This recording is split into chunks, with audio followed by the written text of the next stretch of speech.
Chapter 14. Agony. August slept well for the first time in a week. His final morning in Fresnay felt brighter, the chirping crickets less annoying, the sun less unbearably hot, and the weight of the memory-lost mystery less crushing. "I need to say goodbye to Ella before we head out," he told Martin as they finished packing up their things.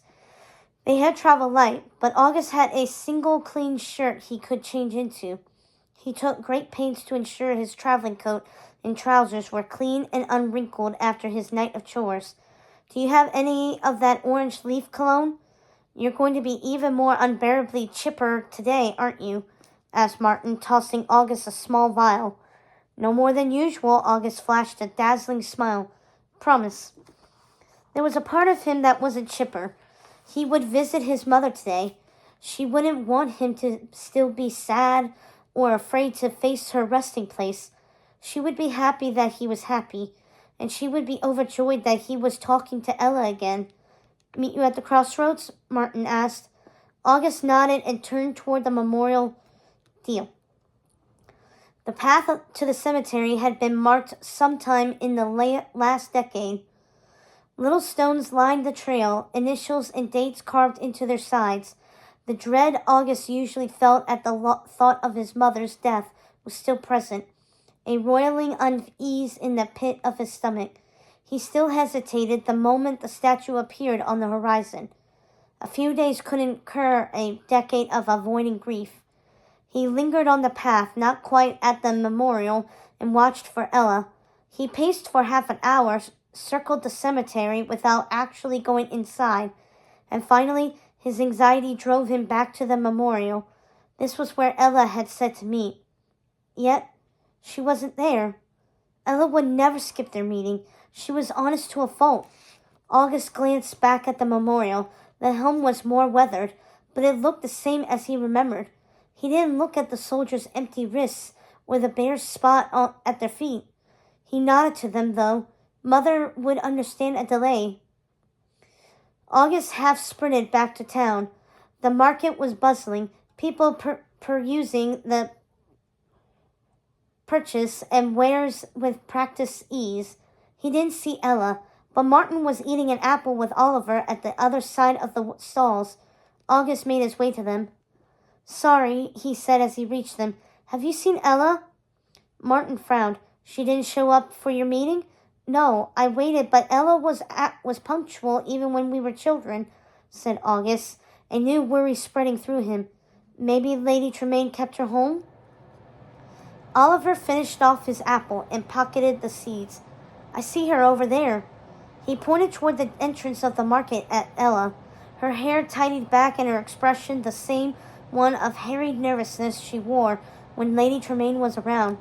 She didn't have the look of someone thinking about leaving Fresnay. She looked as if she was too busy for the thought to even cross her mind. "Ella!" He ran to her and caught her as she was leaving a stall selling venison. "What are you doing?" She spun, staring up at him with wide eyes. "I'm sorry?" "You were late," he said. "I'm sorry, monsieur," she said again.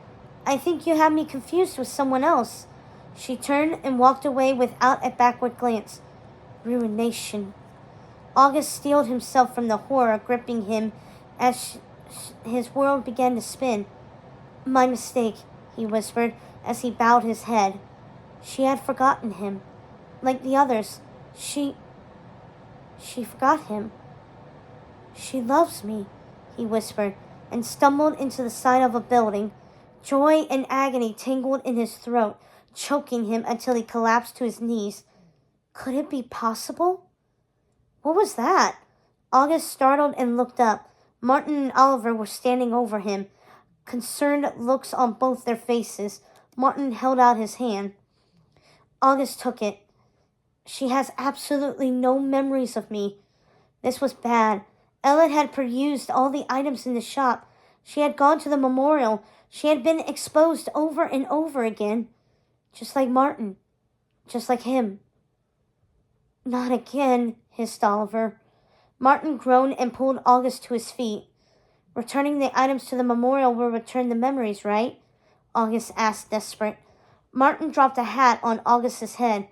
If it doesn't, then something else will. The world is ending, muttered August. You're being hopeful.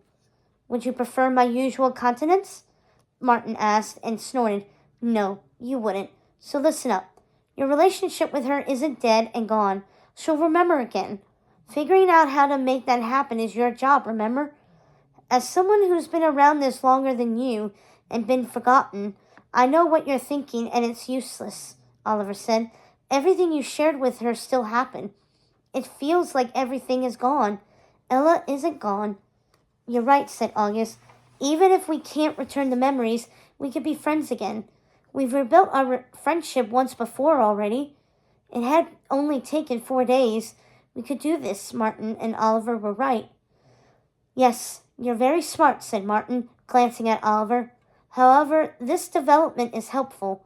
It means that simply handling the items or that lockbox briefly is enough to trigger memory loss. So you're in danger. We need to get that lockbox to someone who can open it. Doesn't seem very helpful from my perspective, said August. Though it was helping him focus, he could rebuild his relationship and solve this. Martin checked the time. I'm the grim one. That frown doesn't suit you. Why bother with looks that suit me when the only person I wish to look won't? August said without really meaning it. He did feel better now that the shock of being forgotten was behind him. You're right, though. It's time I leave. We need to get this open, collect all the items and return them, and we could do that faster if we split up. Absolutely not, said Martin. Your father will kill me. He won't, and he won't feed you to any bears. Either. You should stay here and help with the collection of the stolen items, August said. The faster they're collected, the better. I'll get home tonight, give the lockbox to a locksmith, and speak with my father. He would much rather have me home sooner, even if it means you stay here. Are you sure that's fine? Martin asked, but his gaze was already drifting to Oliver. Nothing was fine, except he had fallen in love, and the world hadn't ended. She had forgotten him, yes, but she loved him in return. Memories could be returned. He would find a way to return the memories and restore the memorial, and would let nothing stand in his way. It was so odd, this new feeling that knowledge awoke. They had been apart for so long, and he had always been afraid that they would never speak again. There was something so comforting in knowing he had grown into someone Ella could love. She was kind and funny, charming beyond measure. Her loving him didn't make him feel ruined. He felt powerful. He could fix this. They could come back from this. Keep an eye on Ella, he said. Make sure Lady Tremaine treats her all right, and she's not overworked. Martin nodded, and Oliver agreed to do the same. Thank you, August said. But it all felt different from the last time he had left Fresnay. He knew without a doubt or fear he would come back, determined to return and explain everything to Ella, who he was really, and all her lost memories of their time together. August glanced back at Fresnay once, wondering if the silhouette vanishing far, far away over the hills was her. He would find her again.